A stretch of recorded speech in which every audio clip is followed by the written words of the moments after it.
ओम नमो भगवते वासुदेवाय. तर आपण श्रीमद भागवत महापुराण पाहत आहोत आणि त्यातील हा आपला 10वा स्कंद. 10व्या स्कंदातील अध्याय 5वा.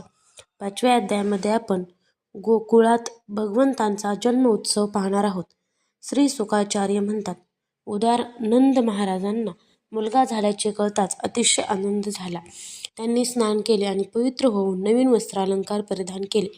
नंतर वेदवेत्या ब्राह्मणांना बोलावून पुण्य हवन वाचन करून आपल्या पुत्राचा जातकर्म संस्कार केला. त्याचबरोबर देवता आणि पितरांची विधीपूर्वक पूजा केली. त्यांनी ब्राह्मणांना वस्त्रालंकारांनी सुशोभित 2,00,000 गायी दान दिल्या. तसेच रत्ने आणि सुंदर वस्त्रांनी झाकलेले तिळांचे 7 ढीग दान दिले. कालगतीने नवीन पाणी, अशुद्ध भूमी इत्यादी स्नानाने, धुण्याने, संस्कारांनी, तपश्चर्याने, यज्ञाने, दानाने आणि संतोषाने द्रव्य शुद्ध होतात आणि आत्म्याची शुद्धी आत्मज्ञानाने होते. त्यावेळी ब्राह्मण मंगलमय आशीर्वाद देऊ लागले. पौराणिक वंशाचे वर्णन करणारे व स्तुतीपाठक स्तुती करू लागले. गायक गाऊ लागले. बेहरी आणि दुदुंबी वारंवार वाजू लागल्या. गोकुळातील सर्व घरांची दारे, अंगणे आणि आतील भाग झाडून पुसून घेतले गेले. त्यामध्ये सुगंधित द्रव्ये शिंपडली गेली. त्यांना रंगीबेरंगी ध्वज, पताका, फुलांच्या माळा, रंगीबेरंगी वस्त्रे आणि झाडांच्या पानांच्या तोरणांनी सजविले गेले. गायी, बैल, वासरांच्या अंगांना हळद तेलाचा लेप दिला गेला आणि त्यांना गेरुने रंगविले. तसेच मोर, पंख, फुलांचे हार, तऱ्हेतऱ्हेची सुंदर वस्त्रे आणि सोन्याच्या साकळ्यांनी सजविले गेले. राजा सर्व गोप, बहुमूल्य वस्त्रे, अलंकार, अंगरखे आणि पगड्यांनी नटून थटून हातात नजराणे घेऊन नंदांच्या घरी आले. यशोदेला पुत्र झाला हे ऐकून गोपींना सुद्धा अतिशय आनंद झाला. त्यांनी वस्त्रे, अलंकार आणि डोळ्यात काजळ वगैरे घालून त्या नटल्या. गोपींची मुखकमले नुकत्याच लावलेल्या कुंकुरूपी परागांनी अतिशय सुंदर दिसत होती. मोठमोठे नितंब असलेल्या त्या भेटवस्तू घेऊन लगबगीने यशोदेकडे गेल्या. त्यामुळे त्यावेळी त्यांची वक्षस्थळे हलत होती. गोपींच्या कानामध्ये चमकणाऱ्या रत्नांची कुंडले झगमगत होती. गळ्यांमध्ये सुवर्णहार चमचम करीत होते. त्यांनी सुंदर वस्त्रे परिधान केली होती. त्यांनी वेण्यामध्ये घातलेली फुले वाटेत ओघळून पडत होती. हातामध्ये बांगड्या चमकत होत्या. लगबगीमुळे त्यांच्या कानातील कुंडले, वक्षस्थळे आणि हार हलत होते. अशा प्रकारे नंदांच्या घरी जाताना त्यांची आगळीच शोभा दिसत होती.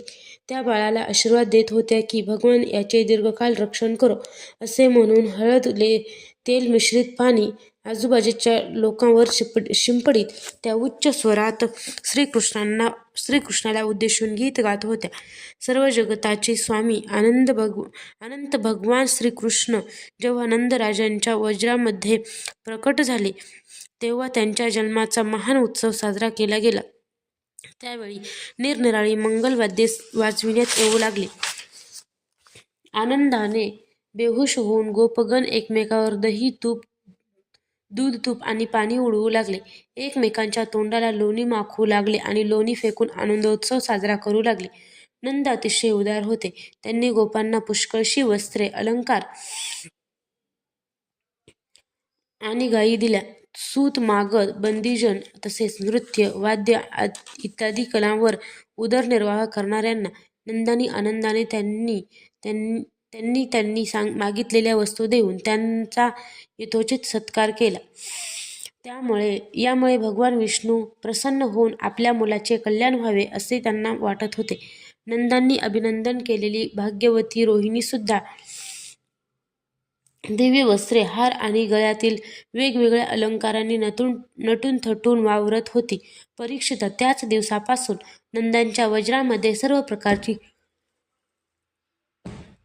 समृद्धी आली आणि भगवान श्रीकृष्णांचा निवास असल्यामुळे तसेच आपल्या स्वाभाविक गुणांमुळे ते लक्ष्मींचे क्रीडास्थळ बनले.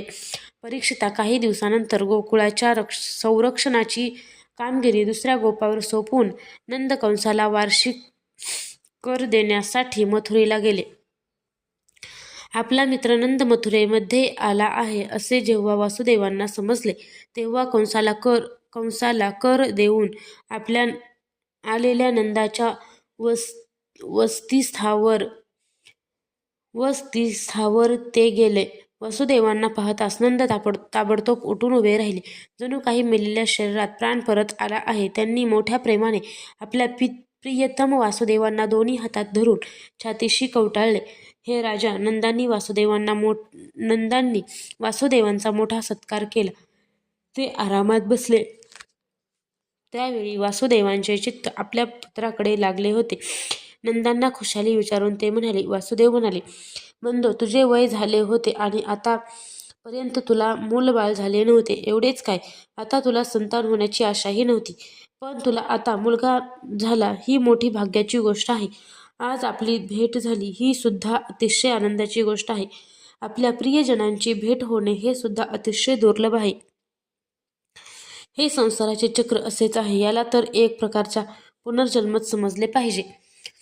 जसे नदीच्या प्रवाहात वाहणाऱ्या गवताच्या काड्या नेहमी एकमेकाबरोबर राहू शकत नाहीत, त्याचप्रमाणे वेगवेगळे प्रारब्ध असणाऱ्या प्रियजनांचे सुद्धा इच्छा असूनही एक ठिकाणी राहणे संभवत नाही.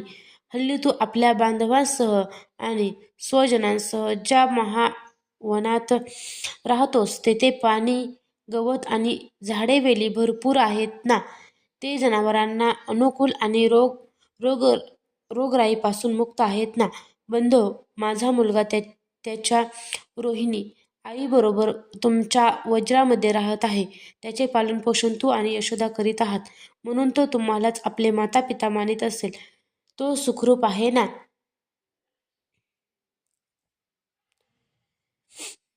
ज्यामुळे स्वजनांना सुख मिळते तोच धर्म, अर्थ आणि काम शास्त्रविहित आहे. त्यामुळे स्वजनांना त्रास होतो तो धर्म, अर्थ आणि काम हितकारक नाही. नंद म्हणाले, कंसाने देवकीचे अनेक पुत्र मारले. शेवटी एक मुलगी वाचली होती. ती सुद्धा स्वर्गाकडे गेली. प्राण्यांचे सुख दुःख त्यांच्या भाग्यावरच अवलंबून असते, यात काहीही संशय नाही. भाग्य हेच प्राण्याचा एकमेव आश्रय आहे. जीवनाच्या सुख दुःखाचे कारण भाग्यच आहे, हे जो जाणतो तो ते प्राप्त झाल्यावर मोहित होत नाही. वासुदेव म्हणाले, बंधो, तू राजा कंसाला त्याचा वार्षिक कर चुकता केलास. आपली भेटही झाली. आता तू येथे अधिक दिवस राहू नकोस, कारण आजकाल गोकुळात मोठमोठे अपशकुन होऊ लागले आहेत. श्रीसुख म्हणतात. वासुदेव जेव्हा असे म्हणाले तेव्हा नंदादी गोपांनी त्यांचा निरोप घेतला आणि बैल जोडलेल्या छकड्यांवर स्वार होऊन त्यांनी गोकुळाची वाट धरली. अध्याय 5 समाप्त.